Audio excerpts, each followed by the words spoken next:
कि आज हमारा जो शीर्षक है या आज आज जो हम पाठ लेके आए हैं, वैसा तो भाई अभिषेक सेन कह रहे थे कि हम सिखाएंगे।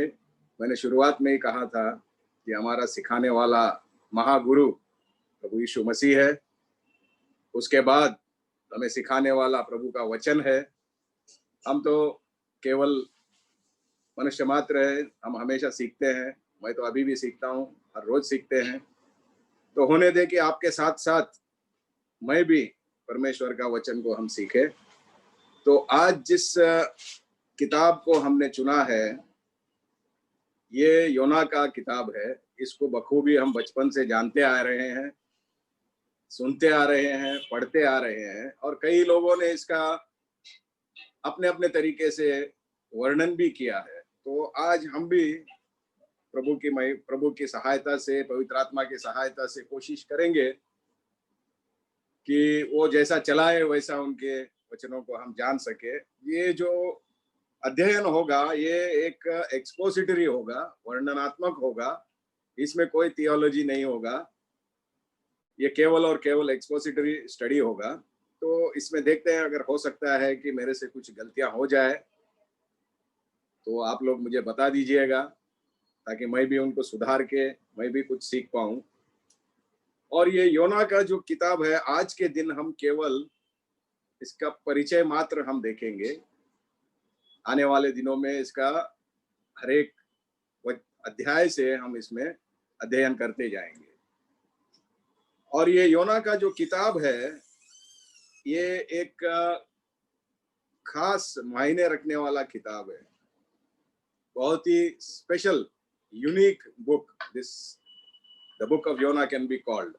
इसमें 4 अध्याय है और ये इसमें जो है 10 संदेश है। सो हम आज संदेश में नहीं जाएंगे, आज हम केवल और केवल इसका परिचय देखेंगे। और ये जो योना का जो किताब है, ये बहुतायत से कई लोगों ने इसका आलोचना भी की है। और जब ऐसे आलोचकों की जो हम बातें सुनते हैं, तो हमारा विश्वास जो है वो कभी भी डगमगाना नहीं चाहिए।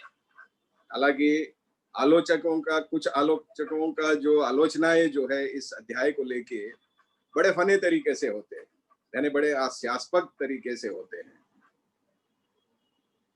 लेकिन परमेश्वर का वचन, ये 66 किताबों में अगर इसको सम्मिलित किया गया है, तो ये विश्वसनीय है और इसे हमें मानना है, और इसको हमें जो है इसके ऊपर हमें विश्वास करना है। परमेश्वर के ऊपर विश्वास करना मतलब वचन के ऊपर हम विश्वास करना है। वचन के ऊपर विश्वास करना मतलब परमेश्वर के ऊपर विश्वास करना है। अगर वचन के ऊपर हम विश्वास नहीं करते हैं, तो हमारा विश्वास जो है वो व्यर्थ है।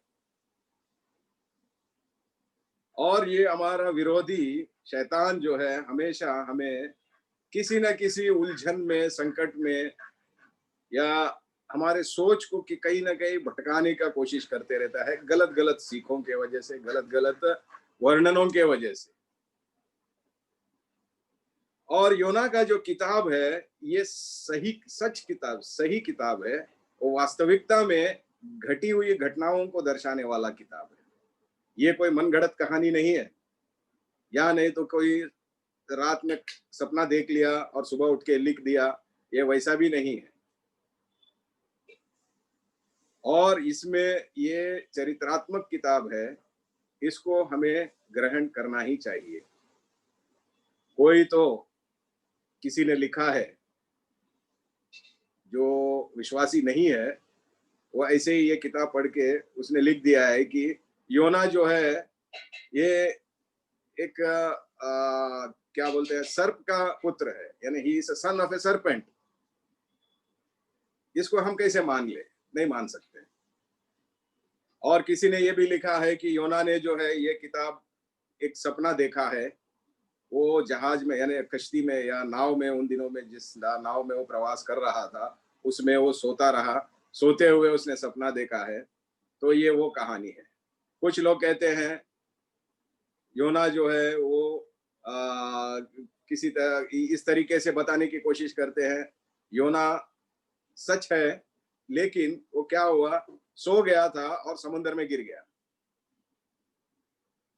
जहाज के या कश्ती के किनारे पे बैठा हुआ था, बैठ के सो गया और गिर गया।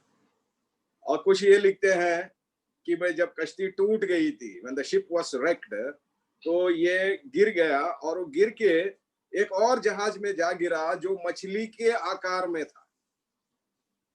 सो ये सभी चीजें जो है केवल अनुमान लगाया जा रहा है, ये केवल इस अध्याय को झूठा साबित करने या नहीं तो इसमें से सत्य को भटकाने के लिए कोशिशें की जा रही है विरोधी, हमारा विरोधी शैतान के द्वारा।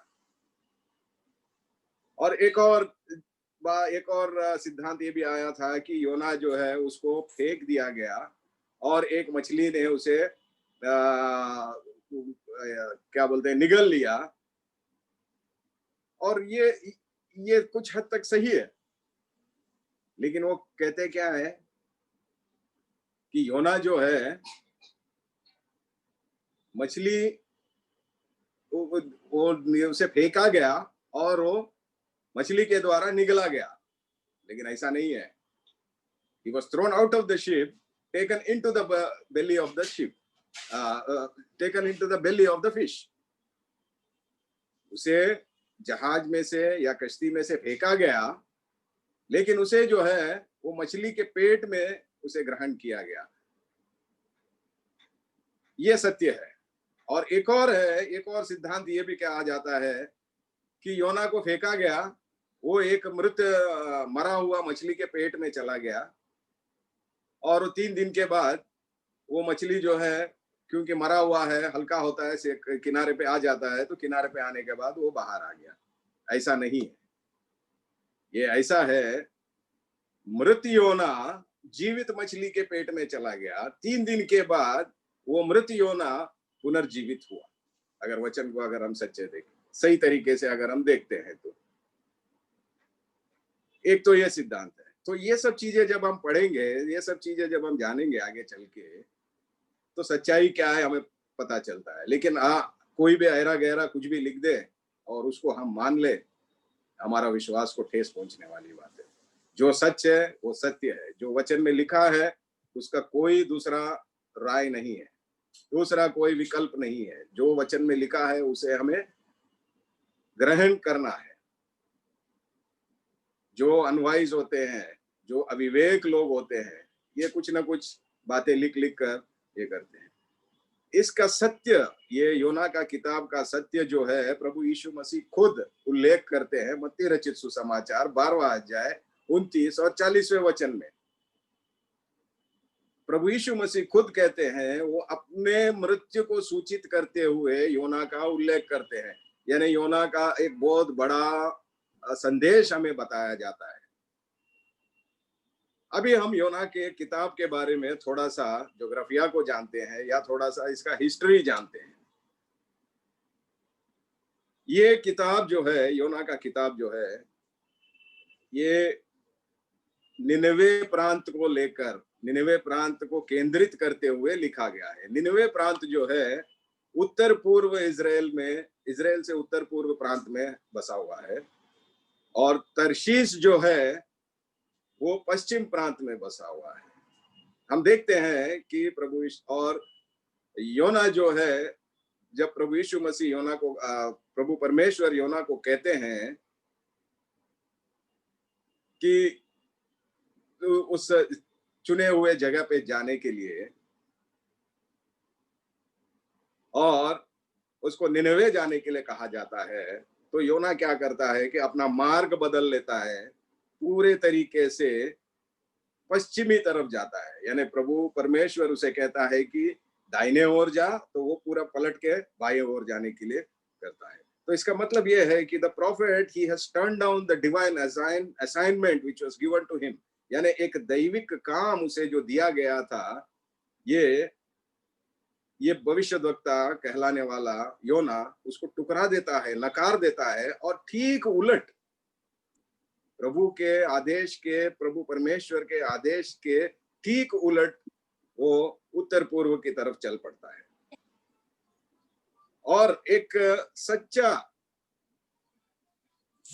भविष्यद्वक्ता होने के नाते, ये सच्चा भविष्यद्वक्ता कैसा है, अगर इनके बारे में इतिहास में लिखा जाए तो पुराने नियम में लिखा हुआ है इनके बारे में। दूसरे राजा 14 अध्याय 25वां वचन में हम पढ़ते हैं कि योना को जो है बखूबी वो परमेश्वर को जानता है और प्रभु को पहचानता है। और उनको पहचानते किस रीति से वो पहचानता है, और वो वहां पे उनके बारे में उल्लेख किया हुआ है। वो एक यरोबाम राजा जो था, यरोबाम नंबर 2 उस काल में रहने वाला व्यक्ति है। तो इतिहास भी योना का गवाह है। Israel is a true country in existence, यानी ज्योग्राफी जिसको कहा जाए, वो भी इस किताब के लिए गवाह है। और हमात के बारे में भी लिखा हुआ है। सो योना के बारे में जो भी लिखा है वो सत्य है। तो यहाँ पे प्रभु परमेश्वर उसे कहता है, हम देखते हैं कि एक काम के लिए भेजना चाहते हैं उसे, निनवे जाने के लिए कहा जाता है, लेकिन वो ना जाते हुए योना जो है दूसरे छोर पे जाने लगते हैं। और दूसरा देखा जाए योना का मतलब क्या है, कोई बता सकता है? कोई भाई बताएगा मुझे योना का मतलब क्या है? भाइयों, योना का मतलब इब्रानी भाषा, योना जो है एक इब्रानी शब्द है, और इसको इब्रानी भाषा में अगर योना को देखा जाए, योना का मतलब है एक कबूतर, और लैटिन और वल्गेट भाषा में आने के बाद इसे योनास कहा गया है। YONAH वो इब्रानी भाषा है। इब्री भाषा में उसे कबूतर कहा जाता है। कबूतर का स्वभाव रखने वाला योना, अचानक ऐसा क्या हो गया था कि वो प्रभु का बात का उल्लंघन करने लगा है। और ये अध्याय यानी योना का जो किताब है, इसका सारांश अगर हम देखते हैं तो जब हम प्रभु का आज्ञा का उल्लंघन करते हैं तो हमारा पतन निश्चय है, हमारा पतन तय है, हमारा गिरना तय है। इसका मतलब when we fail to obey God's calling, we go nowhere but down. So यही हुआ योना के साथ में भी, और ये किताब को लिखने वाला भी योना ही है। और ये काल कौन सा है? ये काल जैसे कि मैंने अभी बताया था कि दूसरे राजा 14 अध्याय 23 में जैसे लिखा हुआ है कि योना जो है 760वीं सदी मसीह पूर्व, यरोबाम नंबर 2 राजा, उसके राज्य में उनका जीवन शैली था, वो रहने वाला था वहां पे। और अगर ये किताब का ढांचा अगर हम देखते हैं, ये योना के किताब जो 4 अध्यायों वाला किताब का ढांचा क्या है, इसको अगर हम देखते हैं, सबसे पहला जो है, पहला अध्याय हम देखें तो सेवा का बुलावा, नंबर 1 सेवा का बुलावा और आज्ञा का उल्लंघन। दूसरा अगर हम देखते हैं, मछली के पेट में संकट समय, मछली के पेट में संकट समय। तीसरा अगर हम देखते हैं, तीसरा अध्याय में निनवे के दुष्ट जन पर आने वाली न्याय और दंड की घोषणा। चौथा अध्याय हम देखते हैं योना की नाराजगी, निनवे के रहवासियों का पश्चाताप। योना क्यों नाराज हुआ वहां पे? वो नाराज इसलिए हुआ क्योंकि प्रभु जो है निनवे को नष्ट करने वाला था, लेकिन नहीं किया, इसीलिए वो नाराज हो गया। और जैसा जैसा हम इसको आगे पढ़ते जाएंगे इस अध्याय को, इसमें से हम कुछ सीखने के लिए हमारे पास ये है, वो ये है, सबसे पहला, प्रभु परमेश्वर का बात सुनना, उनके आज्ञा सुनना, ये बहुत ही अनिवार्य हो जाता है उनके साथ चलने के लिए। अगर हम कहते हैं कि हम प्रभु के साथ चलना चाहते हैं, और अगर हम उनके वाणी को नहीं सुनते, अगर हम उनके बातों को नहीं मानते हैं, तो हम प्रभु के साथ चलने वाले नहीं बन सकते। दूसरा सीख हमें यह मिलता है कि विपत्ति के समय में प्रभु का वचन जो है एक गहरा पुल जैसा बन जाता है। और विपत्ति के समय में अपवादी यानी विरोधी जो है हमें एक बहुत बड़ा खाई दिखाई देता है। एक खाई में हमारे सामने एक बहुत बड़ा खाई रख देता है। उस समय में प्रभु का वचन जो है, प्रभु की वाणी जो है, हमें एक पुल के समान बना रहता है कि हमें इस छोर से उस छोर ले जाए। तीसरा हमें सीख यह मिलती है इस अध्याय से कि प्रभु की बात को मानो, उनके आज्ञाओं का पालन करो और परिणाम उनके ऊपर छोड़ दो। यही उसने किया था। तीसरे अध्याय 1 से लेकर 4 तक अगर हम पढ़ते हैं तो हमें यह बात मिलेगा, obey God and leave all consequences to him.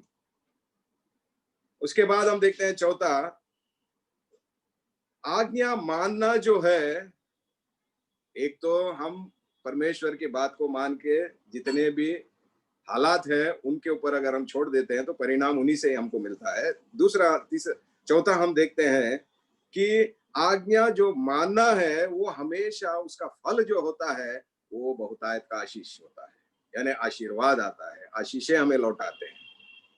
और अंतिम हमें भाग हमें ये मिलता है सीखने के लिए कि निरुत्साह जो है, डिसअपॉइंटमेंट्स जिसको कहा जाता है, वो जो है या नहीं तो अपने आप में दिल में मायूसीपन जो है, ये इसको रोका नहीं जा सकता, लेकिन ये कैसे लेना है ये हमारा चयन का विषय है।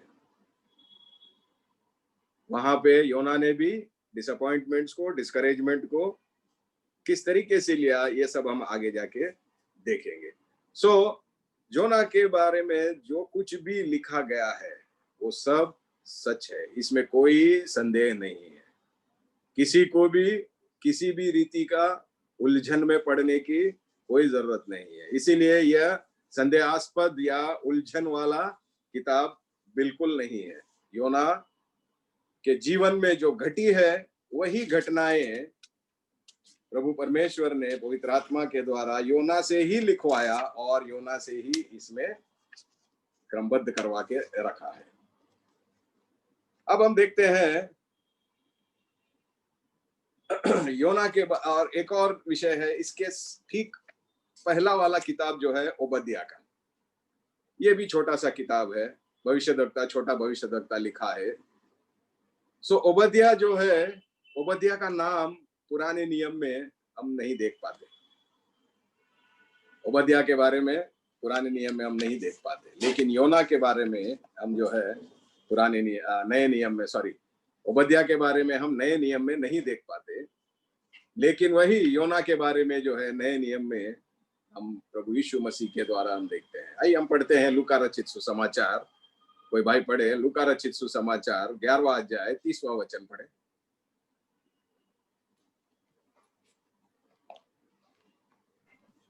हेलो। हमारी दिन भर की रोटी हर दिन हमें दिया कर। हाँ, लूका रचित सुसमाचार 11वां अध्याय 30वां वचन भैया। लूका रचित सुसमाचार। जैसा योना नीनवे के हाँ लोगों के लिए चिन्ह ठहरा, हाँ वैसे ही मनुष्य का पुत्र भी इस युग के लोगों के लिए ठहरा। हाँ, जैसे योना निनवे के लोगों के लिए चिन्ह ठहरा, वैसा ही मनुष्य का पुत्र भी इस युग के लोगों के लिए ठहरेगा। देखिए, योना की तुलना प्रभु यीशु मसीह के साथ की जा रही है। प्रभु यीशु मसीह अपने आप को योना भविष्यद्वक्ता के साथ जोड़ते हुए कह रहे हैं। एक और देखते हैं वचन हम मत्ती रचित सुसमाचार 12वां अध्याय, मत्ती रचित सुसमाचार 12वां अध्याय 29 से लेके 41 तक।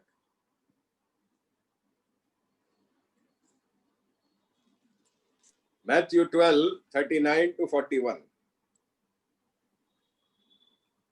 या योंकर कोई मनुष्य किसी बलवंत के घर में घुसकर उसका माल लूट सकता है जब तक कि पहले उस बलवंत। नहीं, गलत पढ़ रहे हैं। मत्ती रचित सुसमाचार 12वां अध्याय 29 से लेके 29, 40, 41। 29 ही है। Sorry sorry, 39 39 40 41। उसने उन्हें माफ उत्तर करना। दिया, इस युग के बुरे और व्यभिचारी लोग चिन्ह ढूंढते हैं, हाँ, परंतु योना भविष्यवक्ता के चिन्ह को छोड़ कोई और चिन्ह उनको ना दिया जाएगा। यस। योना 3 रात दिन जल जंतु के पेट में रहा, वैसे ही मनुष्य का पुत्र 3 रात दिन पृथ्वी के भीतर रहेगा। निनवे के लोग न्याय के दिन इस युग के लोगों के साथ उठकर उन्हें दोषी ठहराएंगे, क्योंकि उन्होंने योना का प्रचार सुनकर मन फिराया, और देखो यहाँ वह है जो योना से भी बड़ा है। प्रभु के नाम की स्तुति हो। देखिए प्रभु यीशु मसीह यहाँ पे कितना बेहतरीन और एक बढ़िया सा संदेश दे रहे हैं। योना के तुलना को लेते हुए, योना को सामने अपना एक उदाहरण के रूप में रखते हुए कहते हैं, उसने उत्तर दिया, इस युग के बुरे और व्यभिचारी लोग चिन्ह ढूंढते हैं, और वो चिन्ह जो है योना भविष्यद्वक्ता के सिवा और कोई चिन्ह प्रभु यीशु मसीह उन्हें देना नहीं चाहता था, क्योंकि ये लोग जो है, यहूदी लोग जो है, योना के किताब से बड़े अच्छे तरीके से सुपरिचित थे और अच्छे तरीके से सुपरिचित है। आज के तारीख में भी योना का किताब बार बार पढ़ा जाता है। यम किप्पोर में जहाँ पे रिपेंटेंस का दिन होता है उनका, उस दिन ये किताब उन्हें पढ़ा जाता है और पढ़ाया जाता है।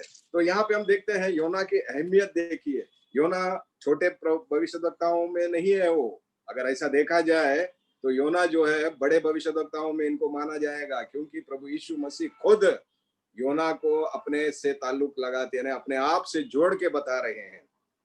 वो कहते हैं कि इस युग के बुरे और व्यभिचारी लोग चिन्ह ढूंढते हैं, परंतु योना भविष्यद्वक्ता के चिन्ह को छोड़ कोई और चिन्ह उनको नहीं दिया जाएगा।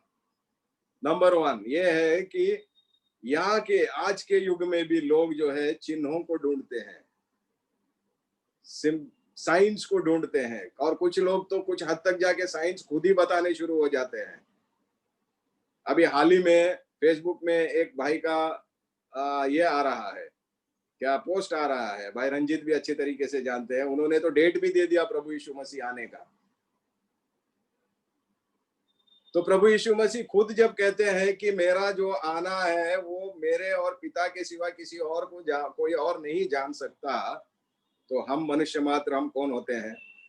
तो इसी रीति से उन दिनों में भी ये व्यभिचारी लोग, यानी ये किन को संबोधित कर रहे हैं, शास्त्री और फरीसियों को संबोधित करते हुए कहते हैं कि हम चिन्ह देखना चाहते हैं। ये लोग 38वां वचन में देखिए, हम चिन्ह देखना चाहते हैं। उनको संबोधित करते हुए प्रभु यीशु मसीह कहते हैं, योना से बढ़कर चिन्ह तुम्हें कोई और नहीं मिलेगा। और आगे जाके वो अपना प्रभु यीशु मसीह जिस प्रणाली में या जिस चीज में जिस अनुभव से गुजरने वाले हैं उसके बारे में भी वो बता रहे हैं। कहते हैं कि योना 3 रात दिन जल जंतु के पेट में रहा, वैसे ही मनुष्य का पुत्र भी 3 रात दिन पृथ्वी के भीतर रहेगा। सो ये प्रभु यीशु मसीह का गाड़े जाने का विषय के बारे में भी वो बता रहा है। कितना धन्य है ये योना, देखिए। तो योना के बारे में अगर कोई कुछ भी अगर हमें गलत सुनने में आता है या नहीं तो कोई मनगढ़ंत कहानी कहा जाता है, तो इसको हमें मानना नहीं चाहिए। सो हमें इसके ऊपर संदेह बिल्कुल नहीं होना चाहिए। जब यीशु मसीह खुद योना को अपने आप से जोड़ के कहते हैं, तो इससे बढ़कर सबूत हमारे पास और कुछ नहीं है। सो योना का जीवन खुद ही एक बहुत बड़ा, योना का जीवन ही एक बहुत बड़ा भविष्यवाणी है। और दूसरा बात, योना जो है केवल प्रभु यीशु मसीह का सुसमाचार ही नहीं सुनाया, यानी प्रभु परमेश्वर का सुसमाचार ही नहीं सुनाया, निनवे लोगों को ही नहीं सुनाया, लेकिन निनवे लोग कौन है? प्रभु परमेश्वर ने जो उन्हें सुनाने के लिए कहा, जो घोषणा करने के लिए, जो बताने के लिए कहा, वो निनवे लोगों को बताया उन्होंने। तो ये निनवे लोग कौन है? तो ये निनवे लोग जो है ये अन्य जाति के लोग हैं। ये अपने घराने के लोग नहीं है। निनवे यानी योना के घराने के लोग नहीं है ये लोग अन्य जाति के लोग हैं। सो ये जो और दूसरे तरीके से अगर देखा जाए, पुराने नियम में सबसे पहले अन्य जाति के लोगों को सुसमाचार सुनाने वाला पहला व्यक्ति योना ही है। इसीलिए मेरे प्रिय भाइयों, इसको केवल योना के किताब को जो है एक संडे स्कूल का सामग्री बोल के नहीं मानिएगा, नहीं लेके चलिएगा। ये योना का जो किताब है ये केवल एक मछली के बारे में नहीं है, ये है उस मेमना, परमेश्वर का वध किया हुआ उस मेमने के बारे में सूचित करने वाला किताब है। परमेश्वर का वो मेमना जो पुनरुत्थान हुआ उसको सूचित करने वाला ये एक किताब है। सो ये योना का जो किताब है, इसमें कई चीजें ये ग्रंथों में लिखे गए विवरण जो अगर हम देखते हैं कि बहुत आश्चर्यजनक हमें मिलेंगे आगे जाके। जैसे जैसे हम आगे बढ़ते जाएंगे तो हम इसको देखते जाएंगे।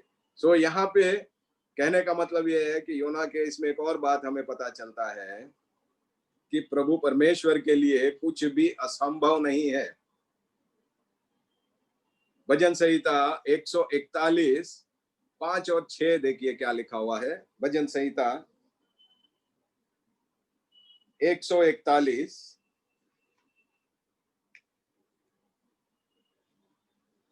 भाई पढ़ेंगे कोई? भजन संहिता 141 141 साम्स। धर्मी मुझको मारे तो यह कृपा मानी जाएगी, और वह मुझे ताड़ना दे तो यह मेरे सिर पर का तेल ठहरेगा। मेरे सिर उससे इनकार नहीं ना नहीं, करेगा। एक मिनट भैया भैया भैया क्षमा करना, 146 सॉरी 146 का 5 और 6 ना। हाँ एक मिनट, 146 5 और 6। हाँ क्या पढ़िए ही brother। धन्य है, क्या क्या ही ही धन्य धन्य है है। हाँ पढ़िए। जिसका सहायक याकूब का परमेश्वर है, और जिसका भरोसा अपने परमेश्वर यहोवा पर है। वह आकाश और पृथ्वी और समुद्र और उसमें जो कुछ है सबका करता है, और वह अपना वचन सदा के लिए पूरा करता रहेगा। हाँ बस भाई, यहाँ पे गीत लिखने वाला लिखता है, क्या ही धन्य है वह जिसका सहायक याकूब का परमेश्वर है, जिसका भरोसा अपने परमेश्वर यहोवा पर है।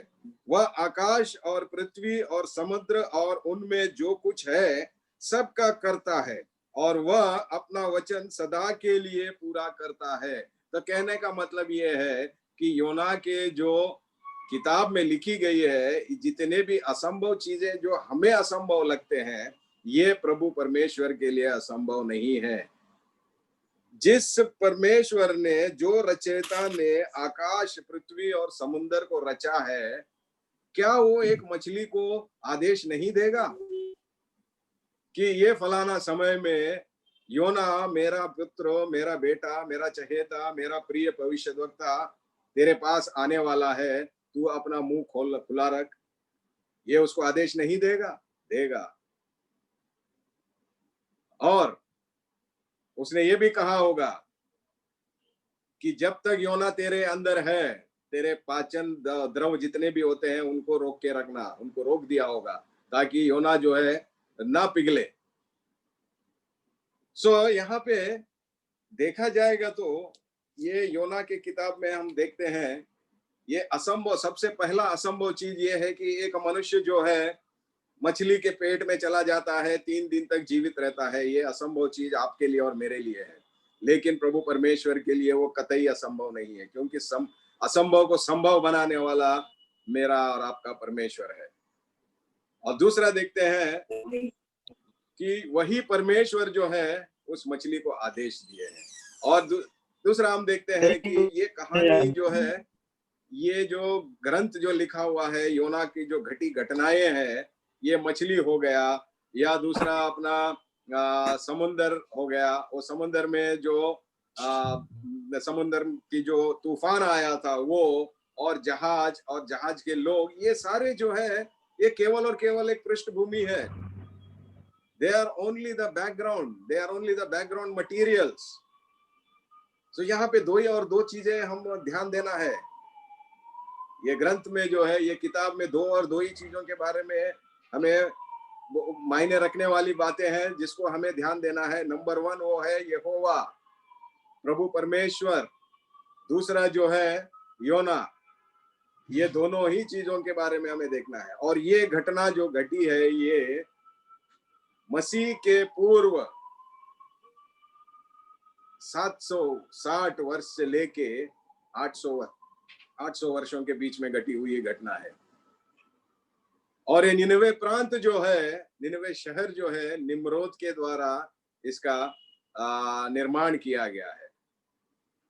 वो जहां पे असीरियों को बसाया गया था। और ये करीब करीब 606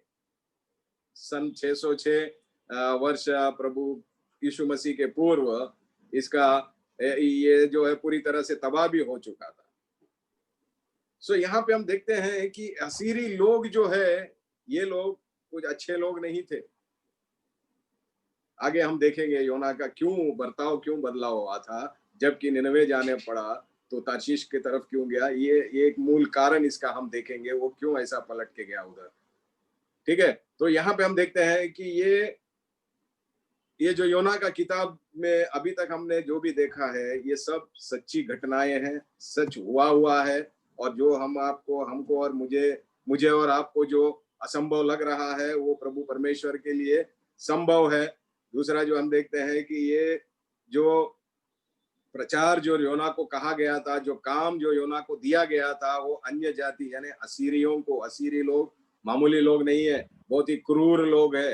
बाइबल में पुराने नियम में हम पढ़ते हैं, आने वाले दिनों में हम देखेंगे, तो वो क्रूर लोग है। ये ऐसे क्रूर लोगों के बीच में योना को भेजा गया था। और ये योना के किताब जो है ओबद्या से 4 गुना बड़ा किताब है, लेकिन फिर भी इसमें 10 संदेश हम देख सकते हैं। तो इसीलिए योना का किताब, योना को अगर हम देखा जाए दूसरे तौर पे, इन्हें हम छोटे भविष्यद्वक्ताओं में नहीं गिन सकते। ये बहुत ही महान भविष्यद्वक्ता है। ये एकमात्र भविष्यद्वक्ता है जो प्रभु यीशु मसीह का मृत्यु और पुनरुत्थान के साथ प्रभु यीशु मसीह खुद जोड़ते हैं अपने आप को। और इस अध्याय में, इस ग्रंथ में, इस किताब में हम जो है करीब करीब 5 से 6 बिंदु देखते हैं। सबसे पहला हम देखते हैं कि प्रभु यीशु मसीह का मृत्यु और पुनरुत्थान। मतलब पुराने नियम में देखते हैं कि पुराने नियम में जो कुछ भी लिखा हुआ है वो नए नियम का वर्णन है, और नए नियम में जो कुछ भी हम देखते हैं वो पुराने नियम का पूरा होना है। पुराने नियम में, नए नियम में होने वाले विषयों का अंदेशा है, और नए नियम में पुराने नियम का पूरा होना, उसका वर्णन हमें दिखाया जाता है। जैसे कि अगर देखा जाए कि निर्गमन में हम देखते हैं कि छुटकारा, ये छुटकारा दिखाता है। तो छुटकारा किस, नए नियम में जब हम आते हैं तो छुटकारा केवल मनुष्य को प्रभु यीशु मसीह के द्वारा ही है। पुराने नियम में रूत के किताब में अगर हम देखते हैं कि छुटकारा प्रेम से है, प्रेम के साथ हम बंधनों से छुटकारा पा सकते हैं। वही प्रभु यीशु मसीह एकमात्र प्रेम है जिन्होंने हमें बंधनों से छुड़ाया है। और अय्यूब में अगर हम देखते हैं, पश्चाताप के जरिए हमें छुटकारा मिलता है। कहने का मतलब यह है कि जो कुछ भी पुराने नियम में लिखा हुआ है वो नए नियम में उसका प्रकटीकरण हुआ है। इसी रीति से यहाँ पे योना की किताब में पुनरुत्थान के बारे में लिखा हुआ है, जो प्रभु यीशु मसीह का पुनरुत्थान को बताता है। दूसरा हम देखते हैं इस किताब से कि उद्धारता जो है हमें कार्यों से नहीं मिलता। उद्धारता केवल और केवल हमें पश्चाताप और विश्वास से ही मिलता है। यहूदी लोग इस किताब को जो है पश्चाताप के दिन में पढ़ते हैं, योना के किताब को। योना की किताब 2 अध्याय 9वां वचन पढ़े। योना की किताब 2 अध्याय 9वां वचन।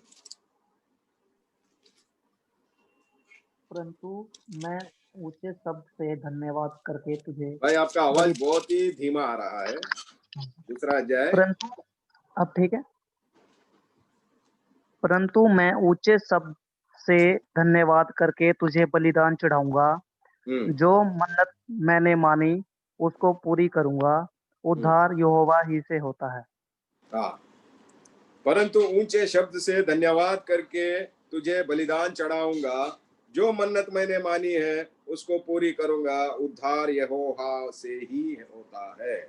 तो ये यहूदी लोग जो है यom किप्पोर जो उनका पर्व होता है, पूर्णता पश्चाताप का पर्व, उस दिन अवश्य रूप से, निश्चित रूप से ये योना के किताब को वो लोग पढ़ते हैं। तीसरा हम देखते हैं, यानी मतलब दूसरा, पहला जो है छुटकारा के बारे में है, दूसरा जो है उद्धारता के बारे में है, ये किताब बताता है। तीसरा हम देखते हैं कि प्रभु परमेश्वर का जो अनुग्रह है वो एक उद्देश्य के साथ है।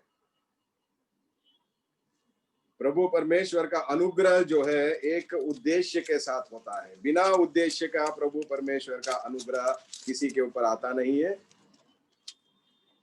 और वो नहीं होता है। उद्देश्य का मतलब यह है कि प्रभु मुझ पर अनुग्रह कर रहे हैं, इसका मतलब उनका उद्देश्य ये है कि मैं उनका एक चहेता पुत्र बनूं, उनका एक चहेता आज्ञाकारी पुत्र बनूं, मैं उनका एक चहेता गवाह बनूं।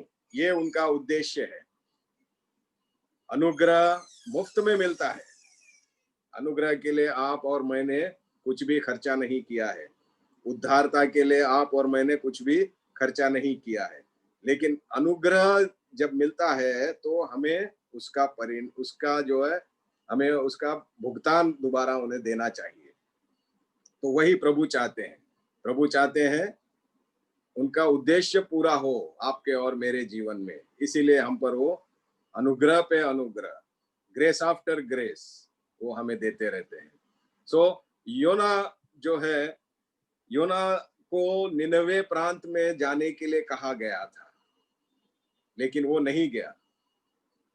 योना नहीं चाहता था कि निनवे के लोग जो है सुसमाचार सुने, लेकिन प्रभु परमेश्वर अपने अनुग्रह से निनवे के लोगों को बचाना चाहते थे और बचाए।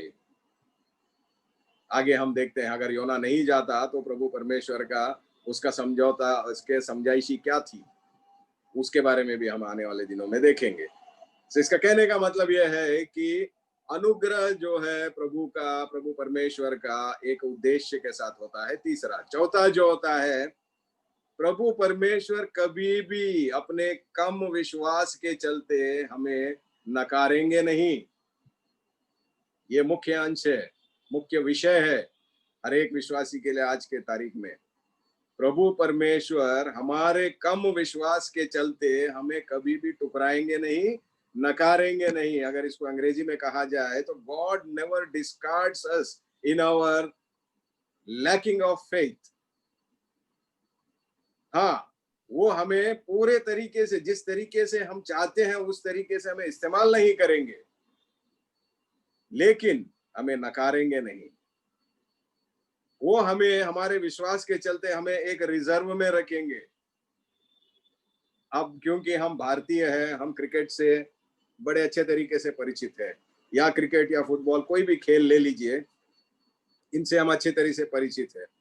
क्रिकेट के उदाहरण में, क्रिकेट में देखा जाए तो मैदान में खेलने वाले 11 ही होते हैं, लेकिन स्टैंड्स में, रिजर्व में बैठे हुए 8 लोग होते हैं, और उनको प्लेइंग 11 कहा जाता है, जो 11 लोग हैं।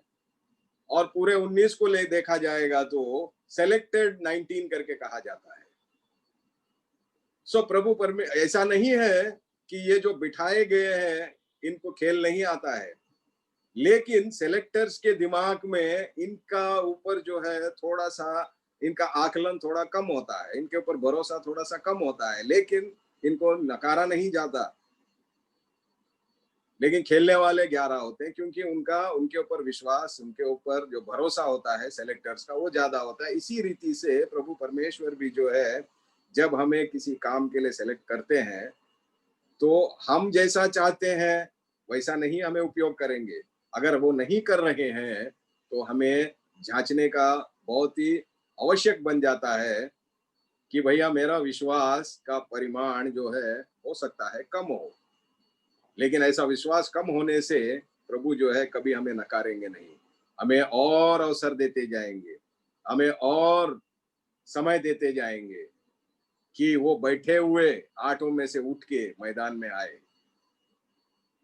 तो इसके लिए हमें क्या है, दिन भर दिन व्यायाम करना है, दिन भर दिन प्रभु के वचन में हमें आगे बढ़ना है, दिन भर दिन हमें विश्वास को जो है परिपक्व बनाना है। We need to get matured in our faith. We need to get stronger in our faith day by day. ये है चौथा। पांचवा जो है, प्रभु परमेश्वर जो है अत्यंत अनुग्रही है। पहला अनुग्रह उद्देश्य के साथ है, अब का जो अनुग्रह जो है, प्रभु परमेश्वर अत्यंत अनुग्रही है। ये योना की किताब 4 अध्याय 2 वचन देखें। योना 4th chapter 2nd verse 2। Hello. उसने यहोवा से यह कहकर प्रार्थना की, जी। हे यहोवा, जब मैं अपने देश में था तब क्या मैं यही बात ना कहता था? इस कारण मैंने तेरी आज्ञा सुनते ही तर्शीश को भाग जाने के लिए फुर्ती की, क्योंकि मैं जानता था कि तू अनुग्रहकारी और दयालु परमेश्वर है और विलंब से कोप करने वाला करुणानिधान है और दुख देने से प्रसन्न नहीं होता। देखिए क्या कहता है, क्योंकि मैं जानता था कि तू अनुग्रहकारी और दयालु परमेश्वर है और विलंब से कोप करने वाला है, करुणानिधान है और दुख देने से प्रसन्न नहीं होता। तो यहाँ पे योना खुद जो है प्रभु के गुणों को बता रहे हैं कि कैसा प्रभु परमेश्वर है, वो अनुग्रहकारी परमेश्वर है, कैसा परमेश्वर है वो दयालु परमेश्वर है, कैसा परमेश्वर है वो बहुत जल्द क्रोध करने वाला नहीं है, कोप आने वाला नहीं है। लेकिन आप और मैं जो है इसके ठीक विपरीत है, इसके ठीक उलट हो जाते हैं हम लोग। तो ये योना का जो किताब है 5वां विषय बता रहा है कि हमारा प्रभु परमेश्वर, योना का प्रभु परमेश्वर, भाई बिसेक्सेन का प्रभु परमेश्वर, भाई रंजीत का प्रभु परमेश्वर और जितने भी भाई है सभी का प्रभु परमेश्वर, मेरा प्रभु परमेश्वर अनुग्रहकारी परमेश्वर है, दयालु परमेश्वर है, विलंब से कोप करने वाला परमेश्वर है। बहुत जल्दी उन्हें गुस्सा नहीं आता। अगर कोप आया होता तो योना जिसने जो कार्य किया है वो 4 अध्याय लिख नहीं पाता। सो 5वां गुण हमें इस किताब से सीखने मिलेगा आगे जाके, वो ये है कि प्रभु परमेश्वर जो है वो दयालु और अनुग्रही परमेश्वर है। और छठा और अंतिम चीज हम सीखेंगे इसमें से ये है कि प्रभु परमेश्वर जो है केवल यहूदियों का नहीं है। रोमियों की पत्री 3 अध्याय 29वां वचन पढ़े। रोमियों की पत्री रोमन्स 3:29। रोमन्स 3:29। क्या परमेश्वर केवल यहूदियों ही का है? हाँ। क्या अन्य जातियों का नहीं? हाँ, अन्य जातियों का भी है। ओके, सो यहाँ पे लिखा है, देखिए, क्या परमेश्वर केवल यहूदियों का ही है? क्या अन्य जातियों का नहीं? हाँ, अन्य जातियों का भी है। भाई रोब जो है इस अध्याय के ऊपर बहुत आयत से बड़े अच्छे तरीके से उन्होंने समझाया है।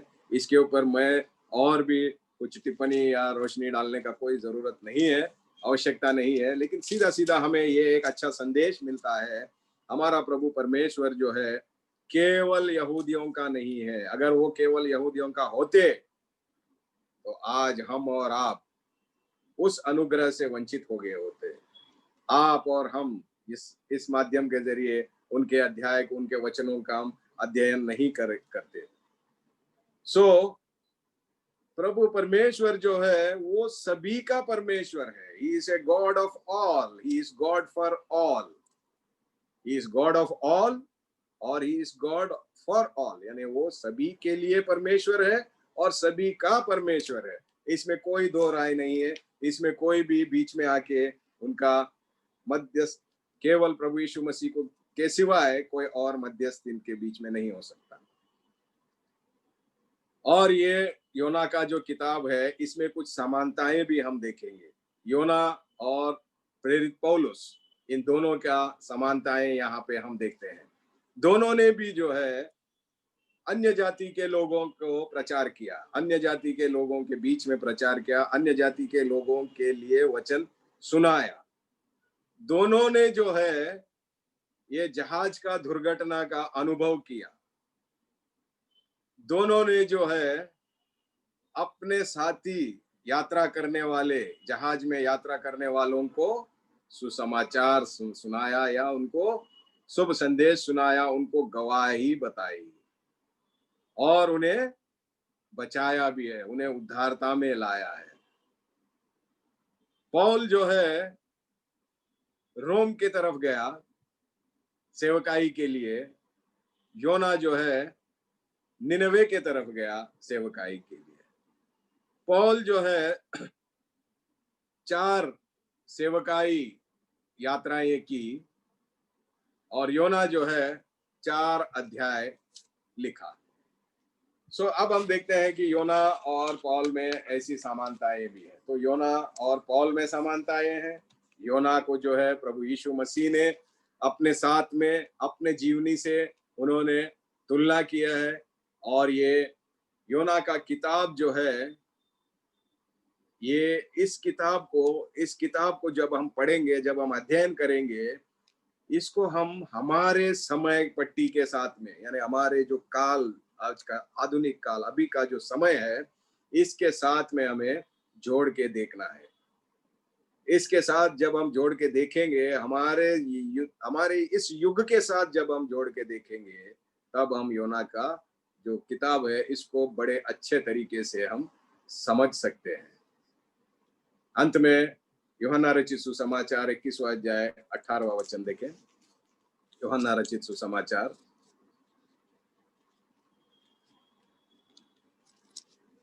21वां अध्याय, जॉन 21।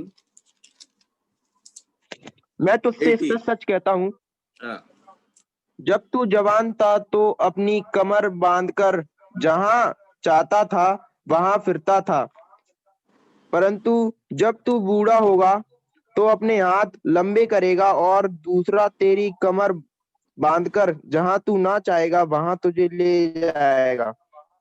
हाँ, तो ये जो है, इस वचन को, ये मूल वचन को हम लेके योना का 4 अध्यायों को हम आगे चल के अध्ययन करेंगे। ये वचन क्या कहता है कि देखिए, मैं तुझसे सच सच कहता हूं, जब तू जवान था, तो यानी जब तू जवान था, इसका मतलब जब तेरे में ताकत थी, हिम्मत थी, सब कुछ था, शक्ति था, तब कमर बांधकर जहां चाहता था वहां फिरता था। परंतु अब तू बूढ़ा हो चुका है, मतलब तू कमजोर हो चुका है, तो हाथ फैलाएगा और दूसरा तेरी कमर बांधकर जहां तू ना चाहेगा वहां तुझे ले जाएगा। ये वचन अभी अपने को, आप लोगों को समझ में नहीं आएगा ये क्यों पढ़ा गया है। जैसे जैसे हम ये अध्याय पूरा करने जाएंगे, तब ये वचन हमें समझ में आएगा। इस मूल वचन को एक फाउंडेशन के रूप में हम रख के हम आने वाले दिनों में ये योना के जो 4 अध्याय है इसका हम अध्ययन करेंगे। आज केवल हमने इसका परिचय देखा है, परिचय मात्र देखा है। योना का जो हमने इतिहास देखा है कि उसको किसने लिखा है, कहाँ लिखा है, इसके लिखने वाला पृष्ठभूमि क्या है और कौन लिखा है, किस युग में लिखा है, इसका ढांचा क्या है, ये हमने देखा। और आज हमने ये भी देखा कि ये योना का जो किताब है, इसमें हमें सीख, जो अलग अलग 5 सीख मिलने वाले हैं, वो भी देखा। और 6 अलग अलग विषयों के साथ ये अध्याय जुड़ा हुआ है, इसको भी हमने देखा। और साथ ही साथ में हमने आज ये भी समझने की कोशिश की कि ये योना का जो किताब है केवल मछली, जहाज, तूफान से जुड़ा हुआ नहीं है। मुख्य अंश ये है कि यहोवा परमेश्वर, प्रभु यीशु मसीह और योना, ये तीनों के साथ ये जुड़ा हुआ अध्याय है। प्रभु परमेश्वर हमें सहायता करे। आप लोग भी प्रार्थना करना, प्रार्थना में हमें ये याद रखना अच्छे तरीके से, ताकि आने वाले दिनों में इस विषय में जब हम आगे बढ़ेंगे कि प्रभु हमें अपने सामर्थ्य और अपने शक्ति और अपने अगुवाई से इस बात को समझने के लिए हमें सहायता करे। सभी को जय मसीह की, प्रभु के नाम की स्तुति हो। बहुत बहुत धन्यवाद सर। प्रभु आपको आपका इस प्रकार का जो मेहनत करके आपने आपका समय निकाल के आज जो योना की पुस्तक से उसका परिचय, उसका पृष्ठभूमि और उसमें से 5 शिक्षाएं और जो 7 जो विषय को, और उसके साथ साथ जो हम अभी आप बता रहे थे, यहाँ पर जहाज ही नहीं है, यहाँ पर मछली ही नहीं है, और भी बहुत सारी जो शिक्षाएं अलग अलग जो प्रभु यीशु मसीह के बारे में इसमें लिखा गया है।